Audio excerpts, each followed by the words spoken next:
continuación, es el turno de la doctora Carlota Casalino, quien nos presentará la ponencia titulada La Universidad de San Marcos durante el tránsito de colonia a república, el caso de Hipólito Unanue.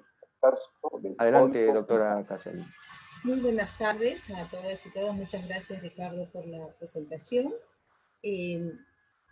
En primer lugar, deseo saludar a los sanmarquinos y sanmarquinas que estamos celebrando los 470 años de la fundación de nuestra Casa de Estudios y además el hecho de estar próximos a cumplir los 200 años, el próximo 30 de julio, por haber realizado la Jura de la Independencia, firmada en esa ocasión por 69 doctores, maestros y personal. Mi ponencia trata sobre San Marcos durante la independencia, trayectoria en tiempos de coyuntura crítica y efectivamente una parte importante va a estar dedicada a Hipólito Unanue. He organizado mi presentación en básicamente dos partes, explicar primero el contexto y la cultura política peruana y sobre esa base ver San Marcos durante el proceso de independencia y voy a mencionar a los patriotas criollos, reconocimientos mutuos entre el poder y el conocimiento y los hombres de transición. Y finalmente las conclusiones de la exposición. A manera de introducción, quería señalar con esta ponencia que compartiré algunos temas investigados a lo largo de los últimos 20 años sobre San Marcos, sobre José Joaquín Larriva, Hipólito Unanue, entre otros, y como les dije, está organizado en dos partes. Vamos a revisar en la parte central de San Marcos el contexto y tres situaciones o casos.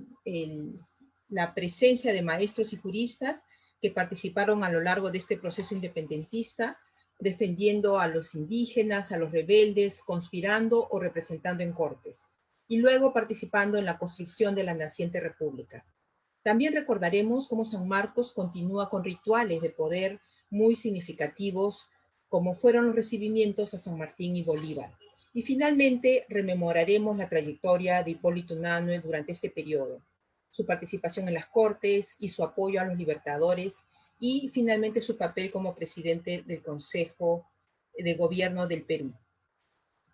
Tal como se ha visto en la ponencia anterior, Unanue no estuvo solo, estos personajes siempre van acompañados de discípulos, de colegas, de amigos, y en este caso, pues Miguel Tafur, Gregorio Paredes, José Joaquín Larriva, entre otros, van a cumplir papeles importantes. Respecto al contexto y cultura política peruana, nos vamos a referir a un periodo largo, en realidad desde 1780 aproximadamente hasta 1826, donde hubo hitos importantes como la crisis española, ya mencionada por el doctor Palomino Manchego, el grito de Cela de 1811 y por supuesto los años de 1820, cuando se inicia la etapa de los ejércitos libertadores del sur y del norte.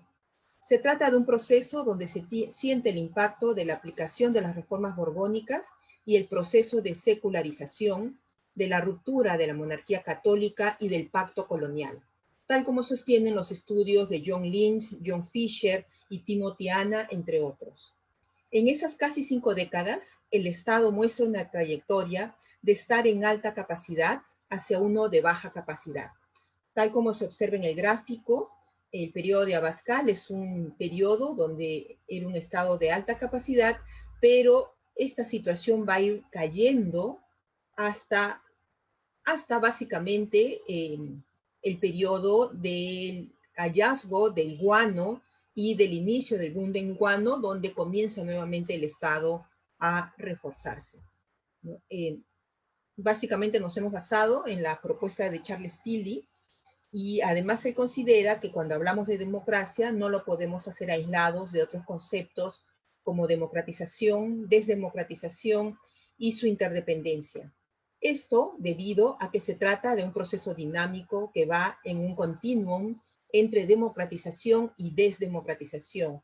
Para este autor, La democracia es una clase de relación que se da entre el Estado y los ciudadanos. Entonces, el Estado puedes tener alta o baja capacidad y el proceso de democratización va a significar una menor o mayor participación de la población. Cuando se han aplicado estos conceptos, en el caso peruano, pues podemos observar claramente cómo cae el Estado y además la posibilidad de la participación de la población es bastante restringida. En este periodo de cambios dramáticos, donde se formará la cultura política peruana, efectivamente podemos observar a partir de los estudios de Peralta, de Víctor Peralta, se puede apreciar que en 1808, con la crisis política española, en nuestro territorio se producirá una tensión entre la retórica fidelista con el discurso liberal hispánico. El primero de corte oficialista y el segundo más bien un discurso alternativo, dando lugar a la desconfianza, pero también a la pedagogía política y a la circulación de impresos de carácter político. El siguiente momento será el periodo de 1810 a 1814, caracterizado por lo que se conoce como liberalismo hispánico y que coincide con la actuación en las Cortes de Cádiz. Ahí se desarrollan importantes cambios, como por ejemplo la discusión política pasa del ámbito privado al ámbito público y se produce una crítica a la autoridad absolutista a partir de la denuncia de la arbitrariedad o despotismo y respecto a la soberanía de la nación. Ese ambiente se expresará con rebeliones como la de Cela, en Tacna, la de Huánuco, Cusco, entre otras. Luego vendrá el periodo de 1814 a 1821, cuando la restauración absolutista, refiriéndonos especialmente a los gobiernos de Abascal y Pezuela, partidarios del antiguo régimen, van a promover un miedo colectivo en los peruanos por el carácter, según ellos, irreligioso y regicida de los movimientos hispanoamericanos. Finalmente, vendrá a partir de 1821 el periodo liberal, pero a ese discurso se sumará la cultura política del republicanismo y el de la monarquía constitucional. En síntesis, en este periodo no se formó una opinión pública moderna. Más bien, en nuestro caso, esta fue contradictoria, con poca o nula discusión y sometida a la autoridad. La estrategia desde el poder fue politizar a la población a partir del recurso de la unanimidad, tal como sostiene Peralta, y lo cito: sin una sumisión cotidiana al poder, el armazón de todo el cuerpo social corría el riesgo de debilitarse. En este contexto y con una cultura política descrita, no podemos pensar en San Marcos aislada o inmune a ello. En ese sentido, San Marcos no estuvo ajena a ese debilitamiento del Estado y a la cultura política de la unanimidad mencionadas. Al respecto, Garfias señala muy bien dicha situación. En la ciudad de San Marcos apenas funcionaban algunas cátedras y de su lánguida vida institucional solo llamaban la atención sus actos académicos públicos, así como las irregulares ceremonias de colación de grados, las oposiciones en el concurso de la obtención de alguna cátedra y la intervención de sus autoridades en las actividades oficiales del gobierno colonial. La miseria y el caos desatado por la guerra de independencia terminaron por liquidar también a estas manifestaciones y a cualquier otro acto académico de la universidad y de los colegios mayores, al menos durante el primer lustro de vida republicana. Entonces esto nos lleva al tema central, San Marcos durante el proceso de independencia. La Universidad de San Marcos es una entidad con larga y compleja trayectoria desde 1551 en que se fundó. Generalmente se le reconocen tres etapas clave: la colonial, la nacional moderna y profesionalizante, y la democratizadora. Otros, como Burga, sostienen la existencia de dos periodos durante su vida republicana: la civilista y la reformista. Pero pocos se refieren a la etapa de transición entre la colonia y la república, con excepción de Jorge Guillermo Leguía y Miguel Maticoreno. De ahí que vale la pena reflexionar sobre San Marcos durante esa transición o coyuntura crítica. No es suficiente señalar que la universidad fue casi inmune a las ideas ilustradas, pues hubo miembros de ella que adscribieron las ideas de cambio. Por ello, no fue una postura homogénea, y vale la pena volver a estudiar esta etapa en sí misma. Asimismo, retornando al ámbito más general, destacaremos la clasificación propuesta por Alberto Varillas Montenegro acerca de las 3 generaciones de la independencia, pues muchos de ellos fueron sanmarquinos. Los precursores, José Baquijano y Carrillo, Vicente Morales Duárez, Toribio Rodríguez de Mendoza, Hipólito Unanue, Juan Pablo Vizcarra y Guzmán. Los promotores, la segunda generación, Justo Figuerola, Nicolás de Araníbar, Carlos Pedemonte y Talavera, Manuel Pérez de Tudela, Manuel Lorenzo de Vidaurre. Y los actores, esta tercera generación conformada por José María Corbacho, José Joaquín Larriba, Mariano Melgar, José Joaquín Olmedo, José Gregorio Paredes, José María de Pando, Santiago Tábara, entre otros. En ese sentido, gracias a los estudios y recopilación de fuentes sobre la Universidad de San Marcos en el proceso de la emancipación peruana, la doctora Era Dunbar Temple identificó ya en el año de 1974 a un conjunto de maestros y juristas, muchos de origen provinciano, de fortuna mediana y otros de muy poca fortuna, que cumplieron con entereza y sin alardes en los encubiertos hechos clandestinos o en las abiertas contiendas revolucionarias con los nuevos ideales separatistas. Así fue como pasaron del régimen virreinal al republicano varios de ellos. Por ejemplo, de la audiencia virreinal fueron nombrados vocales de la Alta Cámara de Justicia por San Martín, Gaspar de Osma. Otros optaron por la defensa del indio, como fue el caso del fiscal protector Miguel de Izaguirre, conocido y a la vez sospechoso por sus ideas y simpatías por la causa de la libertad. Este personaje, en 1809, hizo un alegato a favor de los indios del Perú sobre la base de la doctrina del derecho natural, denunciando así el abuso de curas y subdelegados. Luego, en 1812, participó en el dictamen de los juicios a los reos de la rebelión de Huánuco, Guamalíes y Patanahuas, defendiendo a los indios del común. Al año siguiente, en 1813, con el apoyo del doctor José Cabero y Salazar, futuro rector de San Marcos, actuó en un expediente del prócer Cela, hasta que en 1818 el virrey lo acusó de conspirador.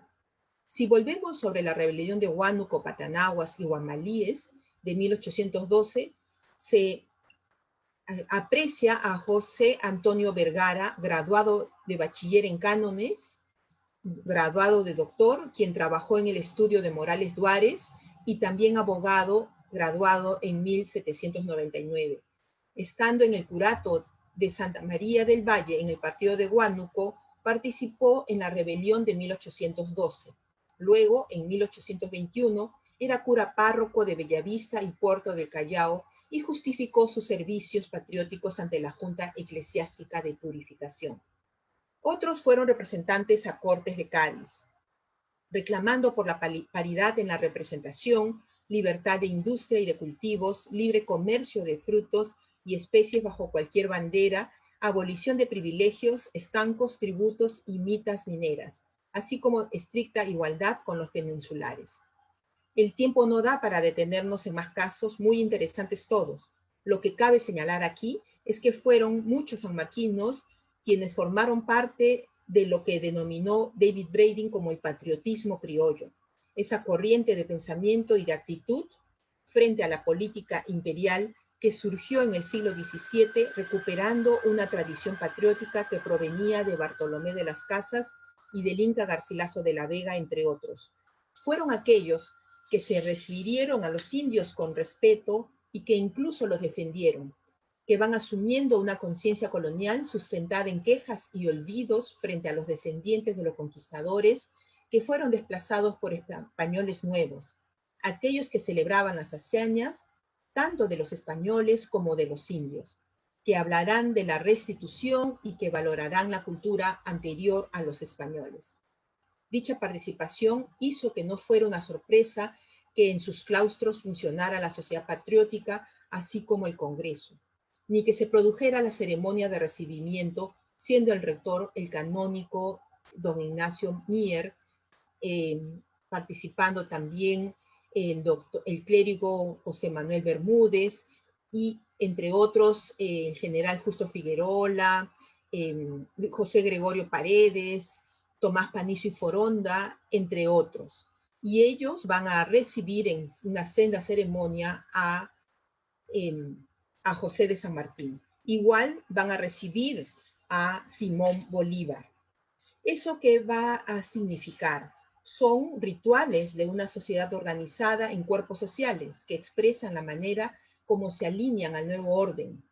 Quedan rezagos de ceremonias barrocas, algo ilustradas, pero también destaca el hecho que está recargada de símbolos de poder y del pacto que se firma a favor del reconocimiento del poder, por un lado, pero también del conocimiento por el otro. Ahora, en los breves minutos que quedan, pasemos a rememorar algunos de los hijos ilustres de San Marcos, especialmente a Hipólito Unanue. Una manera de comprender su vida y experiencia y su vinculación con la historia de fines de la colonia y de inicios de la República es a través de la función de mediador cultural entre Europa y América. Desde esa perspectiva, el papel de Unanue es clave para entender no solo a los hombres de su generación, sino también para destacar la complejidad de la transición entre la colonia y la República. Al igual que aquellos que formaron la élite intelectual de la sociedad de su tiempo, es un ilustrado perteneciente al grupo de criollos peruanos que abrazaron las ideas liberales, combinándolas con las de Piedad Ilustrada, es decir, en un periodo colonial tardío buscarán una representación ante las cortes sin restricciones, pero sin llegar a ser anticlericales, sino que rescataban el papel de la Iglesia Católica. La generación de la cual forma parte Hipólito Unanue elaboró un discurso modernizador basado en la mejora de las condiciones de la calidad de vida y de conocimiento de la realidad geográfica y demográfica del Virreinato del Perú. Este discurso implicaba el desarrollo de sus propias disciplinas y en su caso significó el desarrollo de la medicina en el Perú. Hombre de ciencia del siglo de las luces, fue el primero que introdujo el estudio de la física newtoniana en las clases en la Escuela de Medicina. Gozó en vida de gran reconocimiento en este campo, llegando a tener la cátedra de anatomía y la prima de medicina, así como el nombramiento de protomédico. Luego va a participar en las Cortes de Cádiz y su apuesta permanente por lo moderno le permitió tomar partido a favor de las juntas de gobierno y de la Constitución, llegando a ser representante ante las Cortes. Impulsó la necesidad de una representación criolla y difundió a través de la prensa escrita las virtudes de dicho periodo. Él dice que reclamó y defendió los justos derechos del Perú a ser representado por sus propios hijos en el gobierno que se erigió en España. Luego, a su retorno, supo mantener con firmeza sus principios cuando debió marcar distancia ante Pezuela, tomó conciencia que la independencia respecto a la metrópolis era inexorable para el Perú y tomó partido a favor de ella. Ahí es donde buscó la mejor manera de lograr una separación lo menos costosa, económica y socialmente, tanto para la metrópolis como para la colonia. De allí que se puede explicar que en tiempos turbulentos y de cambios no reparó en el retiro de la vida pública para tomar distancia saludable y buscar un ambiente para la reflexión.